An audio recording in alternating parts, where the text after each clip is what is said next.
action. Welcome to another episode of the Rumikay Talks podcast. And today we have a guest, Michael Franklin. Hi, Michael. Hello. How are you doing today? I'm pretty good. I hope I don't sound too nasally because I feel like something is a little congested because how cold it's been in LA.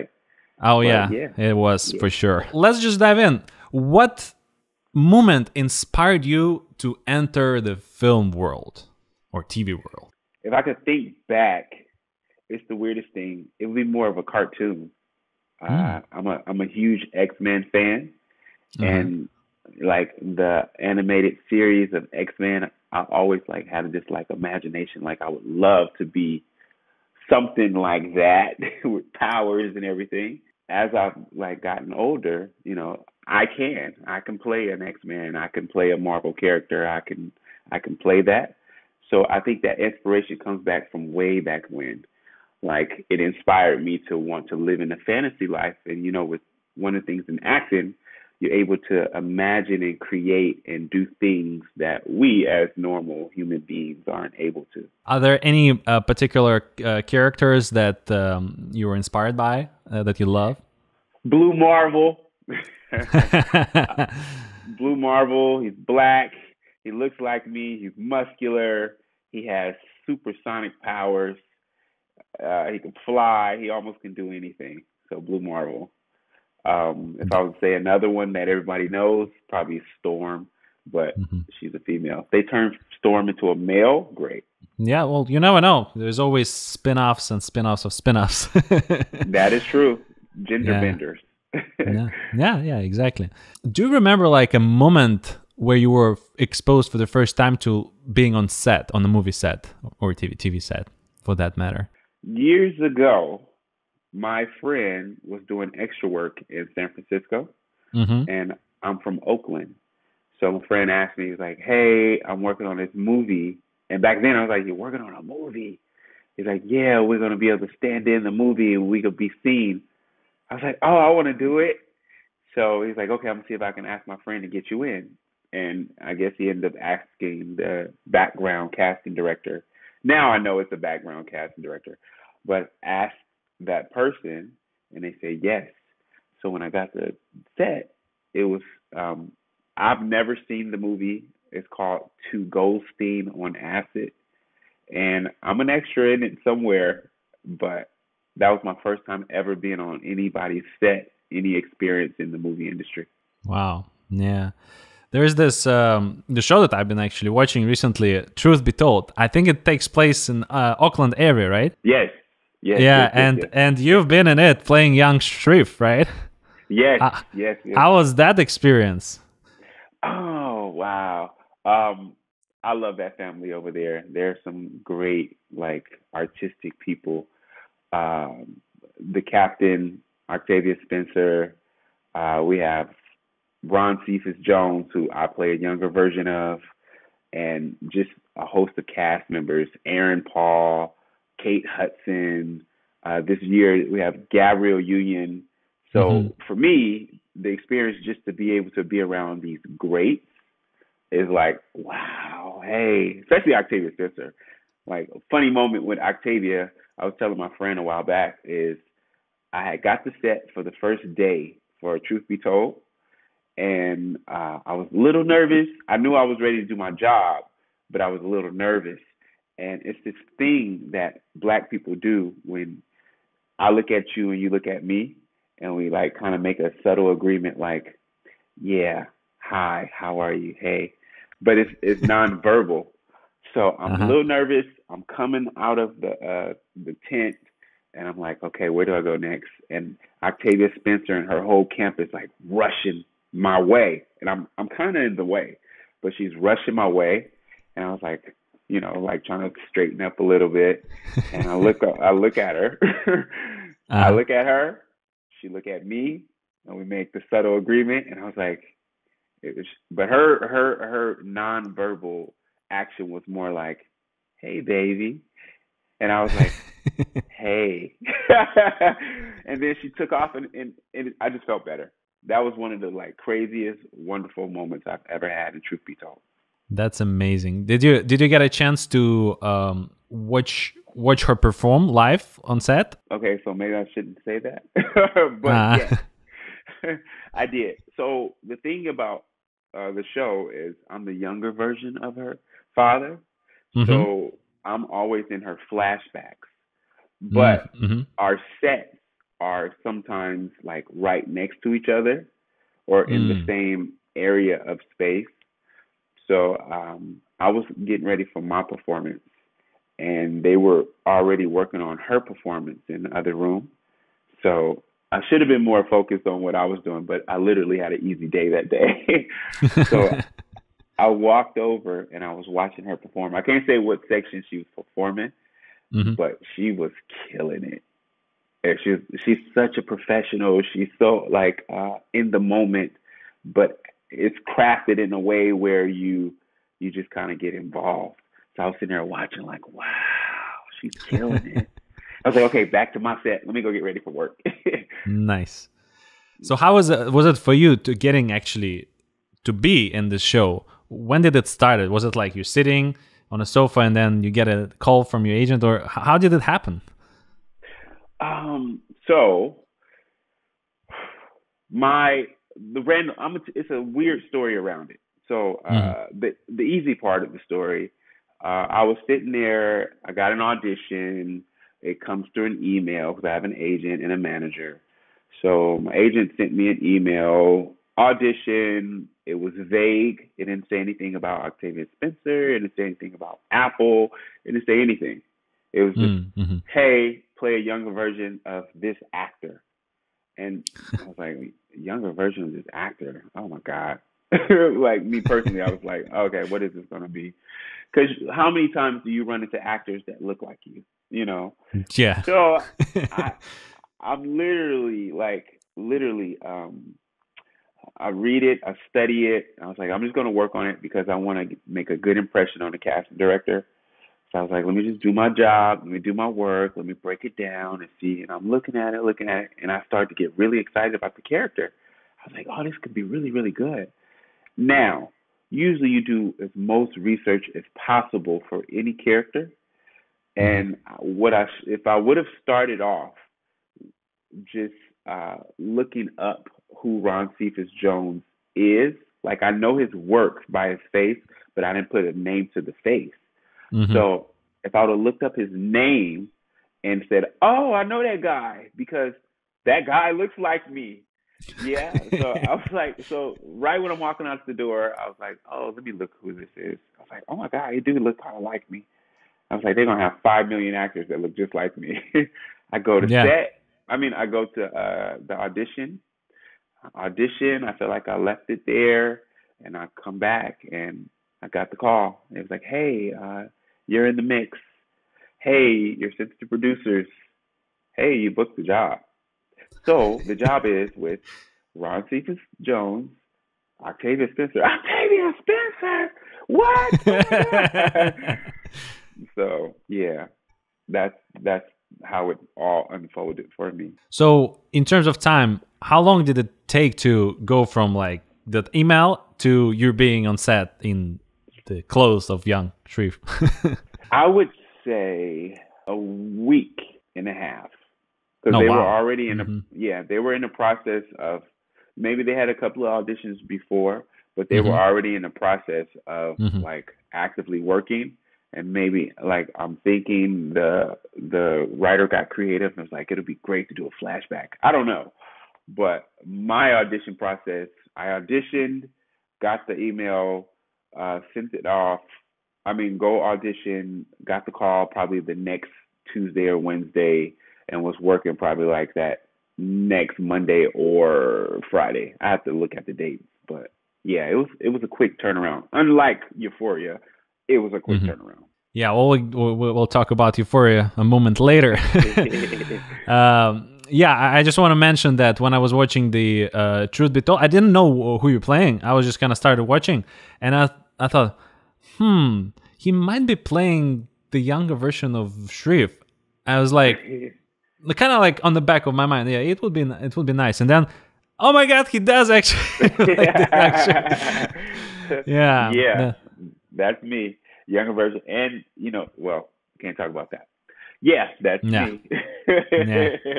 So let's teleport to Burbank, because I live in Burbank, and I like almost every, I don't know, every month or every week there is like a shooting of the Euphoria at that Frank's restaurant, I think it's called, or something Yeah. like a diner. Yeah. Uh-huh. So tell us about your role in the Euphoria series. Euphoria was a weird type of project for me personally, because Hmm. at the time I was just used to auditioning or going into audition, and you book it, you may not book it, great. So for me, Euphoria was a self tape, meaning that you're at home, you record it yourself, and you send it off. Hmm. So I'm in a Meisner. Well, I was in a Meisner class at the time, Mm. and my friend asked me to help him with his audition, and I was like, "Yeah, I got an audition to play a cop. Can you help me?" Yeah. So we do the audition. I do mine, he do his, and he's editing his like with a slate to do it. So he's like, "Yeah, I'm a banana tag it," and I was like, "Banana tag it? What is that?" He's Yeah. like, "Yeah, I'm a banana tag it. It means you know when the person opened your email." And I was like, "Okay, I'm a banana tag mine too." So I banana tagged my audition for the self tape for Euphoria, sent it Hmm. off, and I was like, "Okay." So when I sent it off, the next day they opened the email. I was like, "Oh, they opened it. They're watching it." Okay. Hmm. Didn't hear anything. I was like, "Well, guess I didn't get that." And at the time, I didn't even know it was Euphoria. I was like, "Oh yeah, okay." So I say about a week later, they opened my email again. And I was like, "What is going on? This job is supposed to work next week. Maybe they're going to book me." So then I get a call from my manager. "Hey, um, so you're in the mix. You're pinned for the job Euphoria." I was like, "Oh yeah, the cop. I've been looking. They've been opening my email." He's like, "How do you know that?" I was like, "Long story."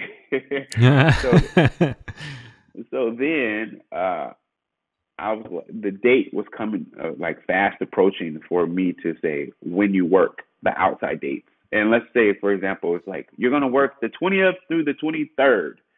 Mm. So once those dates pass, you go, "Oh, I didn't book the job." I was like, "Well, okay, I didn't get the job. I don't know what it was, because at the time, Euphoria wasn't Euphoria. It Yeah. was, oh, Euphoria, whatever, Hmm. Hmm. Hmm. Months go by, and I was like, I had completely forgot about the job because they didn't call me. There was Hmm. no word after me being pinned, so you automatically think that you're released. Months go by, and I get an email alert. I was like, "What is this?" I was like, "They opened my email again? What is going on?" Maybe they're accidentally like clicking on it or something. Hmm. So I just ignored it. Later that day, opened my email again. I was like, "Whoa, what's happening?" And then I get a call from my agent. "Hey, can you book? I mean, are you are available Friday?" And it was like on a Wednesday. "Yeah, okay. So you're working the show Euphoria on Friday."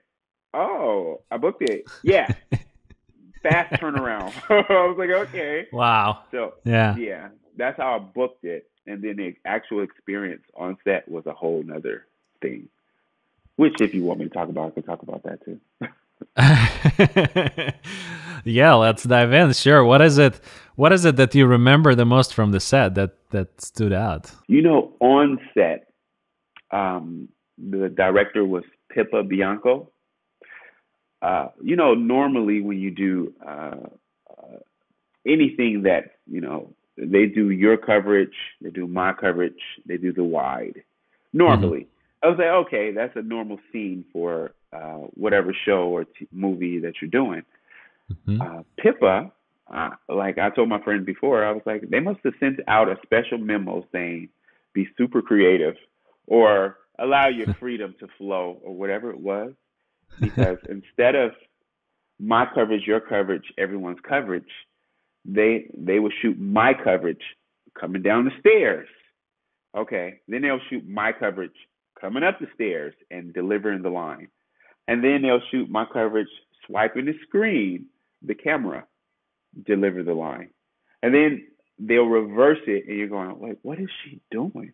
Like, what is she trying to do? She's trying to, like, at the time, I was like, she's being super creative and like, what is she doing? Like, where's she going with this?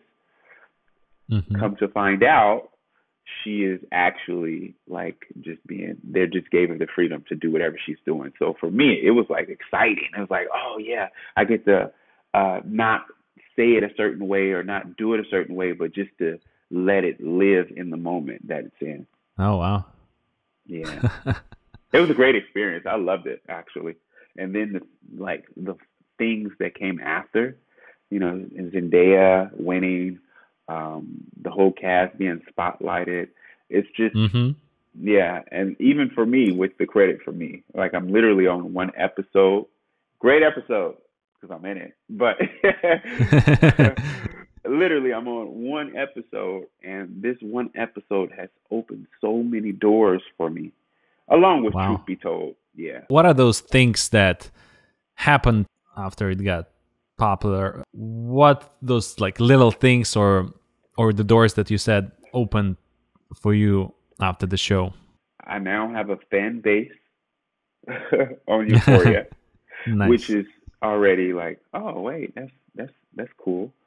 I have a couple of opportunities that I can't talk about yet, Okay. but I just shot something because of Euphoria yesterday, which is going to be really, really nice to look back at for me in my career. Nice. I've also booked several movies without auditioning. They were direct offers, straight offer for a movie called Monsters of California with Blink 182. Wow. Yeah, it's like Tom DeLonge is directing, and I didn't have to audition. Like, the pitch had Euphoria in the credits, and it's like, yes, we want him. Also, Stepmother 2 with Marcus Houston and Chris Stokes, and then this new one, No Way Out. So yeah, it's opened a lot of opportunities for me. I love that credit. That's crazy how there's such a seemingly a strange audition and being cast on that show led to so many opportunities and the fan base. Yeah. Yes. Do you interact with your fans a lot? I do. I try. Like, I feel like a lot of people reach out to me, and until it gets overwhelming, I'll sit there and I'll type, because at the end of the day, it is part of the job, and these are the people who help you stay where you're at and also get you to other places. And I'm just so grateful. So yeah, I try to like give attention to everyone that gives attention to me. There is this thing that happens with the musicians like aespa, Blackpink. They coming to like iHeartRadio. They have a name for their fans. Like, yeah. Do you have like a name for your fans? How you call your fans, or how they call themselves? Yeah. Yeah, not yet. Not yet. I need to do that. I don't know. Like, I like the code name Mr. Franklin 101. So I would just I would give them my last name, the Franklin. Little Franklins. Little Franklin. Like Little Monsters, Little Franklin. Yeah, because I have to work on that. Yeah. Yeah, well, it's a fun thing to do. So you mentioned acting classes, Meisner, right? What are the most valuable lessons that you learned from acting classes? Well, I'm currently not in class. I've been working a lot. So I like to devote that time with my scene partner and not like split it between other things. So I might jump in a 6-week workshop just to jump in and, work a little while I'm working, because it's a process. As far as what I've taken from Meisner, because Meisner is 3 years. You have your first year, second year, and your third year is Shakespeare. For me, like I did 2 years, but Meisner taught me to live in the moment. And I know that's a weird statement to say, but Yeah. So many times we try to define what a line's supposed to be, or like craft specific actions that you're going to do this, you're going to do that, you're going to do this. If it's not in the script and you have the freedom to do whatever you want to do, live in the moment. If the director and your scene partner is on board for you guys to actually be able to play, I think that creates a wonderful environment to actually live in the moment. So for me, I've taken, okay, yes, I've studied, yes, I've trained, yes, I've broken down the character. I know what my character wants. I know, what my character is living for, and the lines are memorized. Let's just do it. Let's see what we do. Let's play with the material. And when you're allowed to do that kind of thing, you get some jewels and nuggets that come out of the work. You're living your truth. Yes, definitely living your truth. Live in your truth. In your truth, yeah. Yes. So you're like a Meisner dropout. I am. I need to go back for Shakespeare. Shakespeare is a wonderful technique to have. Are you familiar with Stanislavski, the great Russian actor, director? Yes. What is it? It's Stanislavski, Sanford Meisner, and it's is it Stella Adler? I was trying to say it, but I feel like her isn't it a step before step? Maybe not. I don't know. Me as a Russian, I'd say that Stanislavski is the main guy, is the OG. Because he has all of the elements in his training. As I was reading his books in Russian, yeah. So, are you going to dive into acting as well? No, I'm not going to dive into acting at the moment. I'm focusing on the directing, writing my feature film, my third feature film that I hope is going to be cheaper to produce this time. It will be cheaper to produce this time. There you go. Yeah, because I wrote several feature films, and they're like $30 million budget probably to make. Wow. Yeah, now, but I haven't. That's why they haven't been on the screen yet. So now I really want to write like a very simple story that you can shoot pretty much yourself. Because like even you write the most simple story, it still turns out to be expensive for some reason. With all of the little things add up, like just lunch for 30 people crew is already a big budget. Yeah. If you don't have a studio budget like TV shows and everything else. Well, I'll support you. You let me know and I'll tap in as an actor. Nice deal. Who is your favorite director that you worked with from the previous films that you did? My favorite director, well, I can't really say I have a favorite because every director has taught me something. Yeah. If I was to recently check back to, it would most likely be the last director. I just did a TV series with Natalie Portman and Alma Har'el. And Alma Har'el is the director. And she is one of the most out-of-the-box creative directors I've seen. And I love Pippa, but Alma was amazing to work with.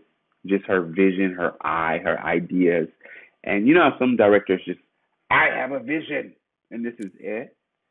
Yeah. She has a vision, but she also leaves room for other voices in the room, which ultimately makes it an amazing project, I think.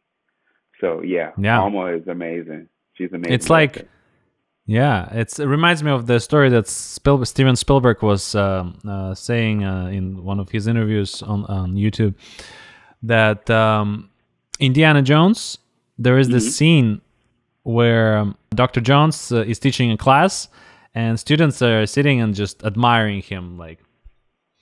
And then there is this one girl who was sitting there, and she kind of like slowly closing her eyelids and kind of like, and then opening them. And there was a text written on her eyelids. I think it was "I love you," like in like black marker or something.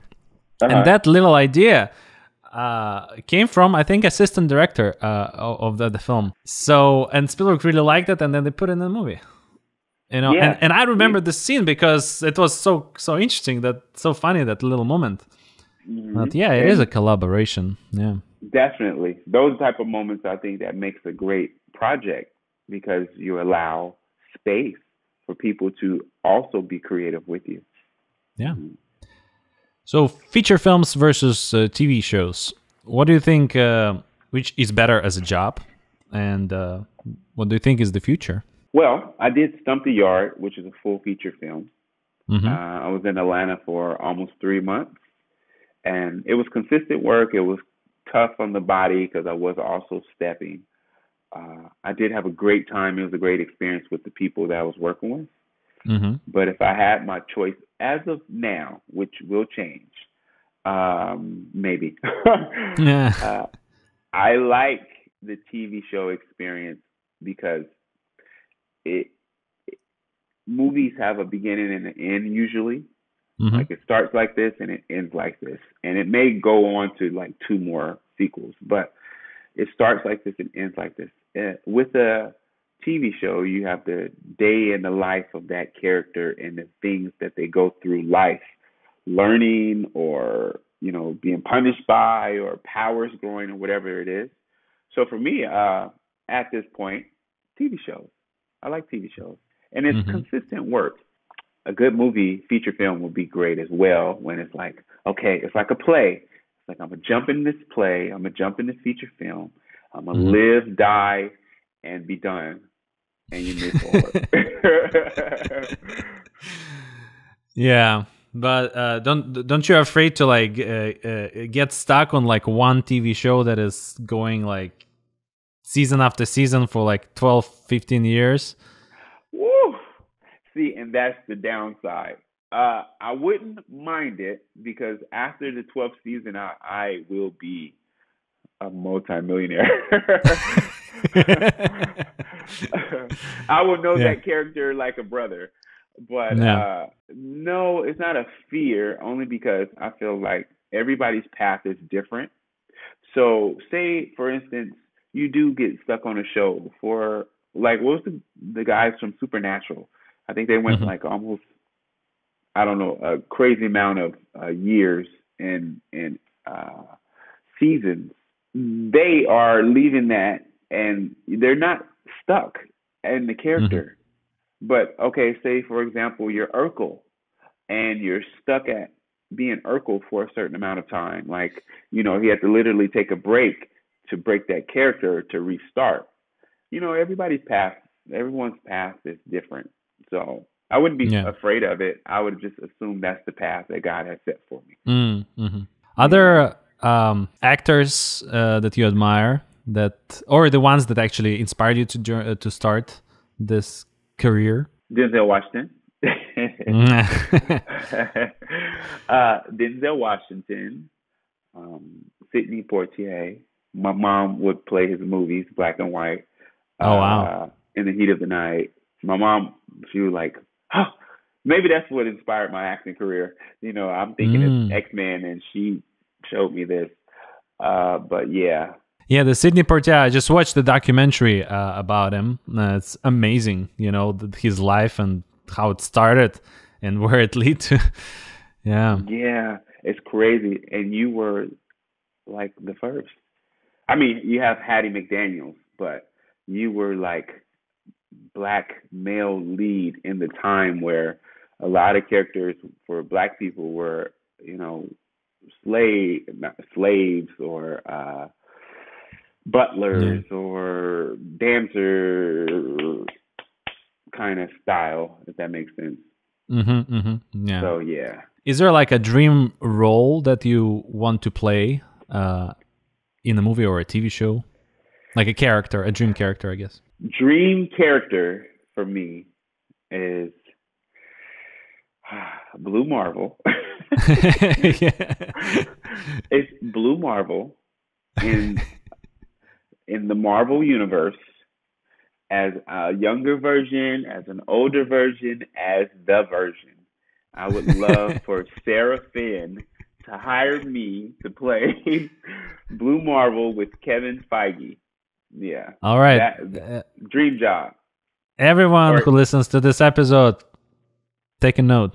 Blue Marvel. Don't look any further. It's me. I'm here. There you go. I want to challenge your creativity a little bit. I mean, nothing crazy, nothing serious. Is the question that I ask every guest that I have, and is this: if you were an extraterrestrial from, a perfect world where everything is in harmony, and now you visit our world with all of its issues, and what would be the one thing that you would fix?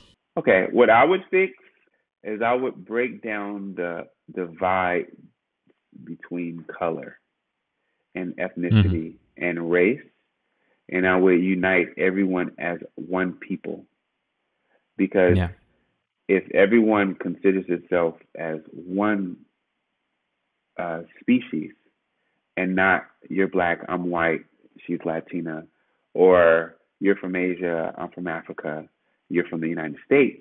If we get rid of those lines and we say we're one people, there's still going to be certain problems, of course, but I think that we'll be more apt to help each other, and it eliminate a lot of the other things that come with racial divide, as far as racism or brutality in certain, forms, with unarmed black men being killed. There's certain things that I think that would eliminate as an extraterrestrial. Yeah, maybe I'll use some Blue Marvel powers. Full phase on. Yes. Yeah, I love Blue Marvel. Yeah. He's amazing. Yeah. You got to check him out, promise. He's a dope character for Marvel. He's like, I'm definitely going to check it out. Maybe I'll visit my local comic book store. Are you a fan of comic books? I am. I couldn't tell you anything as of new, but the old comic books, definitely. Especially if they have anything to do with X-Men. That's interesting for me. It's a new world because I come from Russia. It's not like popular. There's not like a culture community around comic books. And then when I came here and later I discovered that world, there was like little comic book stores everywhere, and there's the whole community of people there.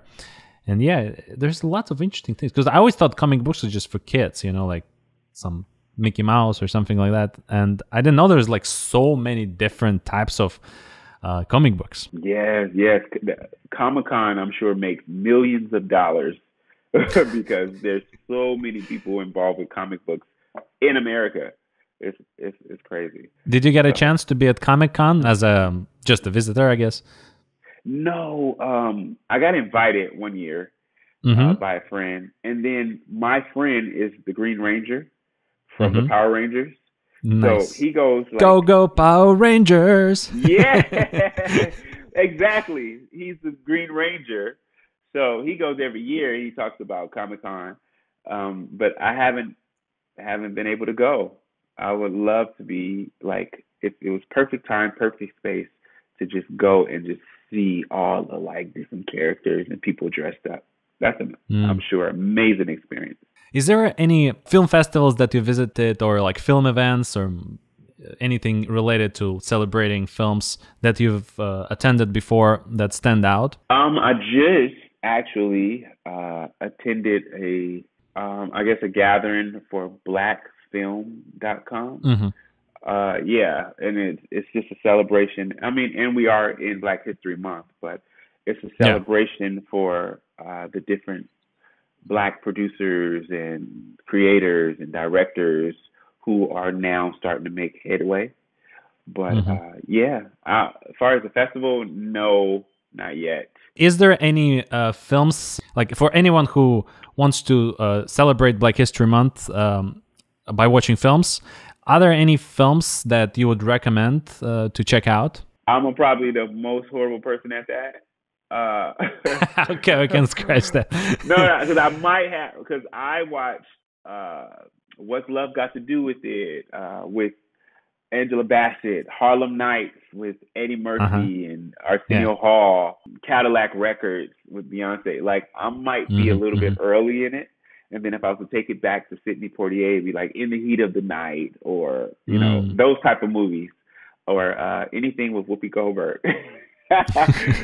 So, yeah, I'm probably the worst person for that, but I have a couple of selections of my own. One of my favorite films. It's funny that this movie actually, in some way, inspired me to come to America, and this movie is Coming to America with Yeah, Eddie Murphy and yes, Arsenio Hall. yeah, Coming to Good America. morning, my neighbors. Shut Fuck. up! Yeah. Floating. Yes, They yes, love and me. F you too. Yes, I love Coming to America. Yeah. That's one of my Yeah. mom's favorites as well. That one and Five Mm. Heartbeats. Like Yeah. black cinema, black films, Hmm. even just films in general. Like my mom would absorb them, and she would Yeah. throw them my way. Nice, So nice. yeah. That's amazing. And I watched this movie probably like 20 times, I think. And like half of that I watched it in Russian. Imagine watching it dubbed in Russian. So like Eddie Oh Murphy my has like yes, a you Russian voice. do. Yes, Harlem. Yeah. I can Yeah. actually say it if you want to hear like the Russian version of that scene. I think I still Yes, remember it. I want to hear it. Um, Give it to me. Доброе утро, соседи! And then someone screams, пошел в жопу. Yes, и вы идите тоже. I need to learn that. Yeah. That is amazing. That And would it be sounds funny, like yeah. it sounds just the same. Yeah, like it Mhm, sounds. mhm, mhm. Yeah, I love that. Is there anything else that you'd like to add? Anything that you want to say or promote? Do you have a new book coming out? A new movie? I do have a movie coming out called No Way Out, and it's coming to Tubi. And if you just want to revisit some of my work, you can go back to Tubi as well and look up Stepmother 2. There's a very, very, very funny scene. Let's see if you get to it when you find me. And then, what else? Yeah, just, follow me on Instagram, Mr. Franklin 101, and say hi. That's it. Nice. All the links to what you just said, I'm going to add it to show notes. So everyone can just go there and follow them and check Mr. Franklin's work. Yeah, check me out, y'all. All right. And every interview and the episode that we have at Rumikay Talks, I end with this question, the obsession of the week. It could be anything, postcards, comic books, gym equipment. For example, for me this week, it's the Meister athletic tape. I don't know whether you heard it. It's like a tape that you put around pull-up bars or barbells, so you have a good grip on your hands. Yeah. Oh, yeah. And I got it for my pull-up bar. Yeah. And I'm just obsessed with it. It's so good.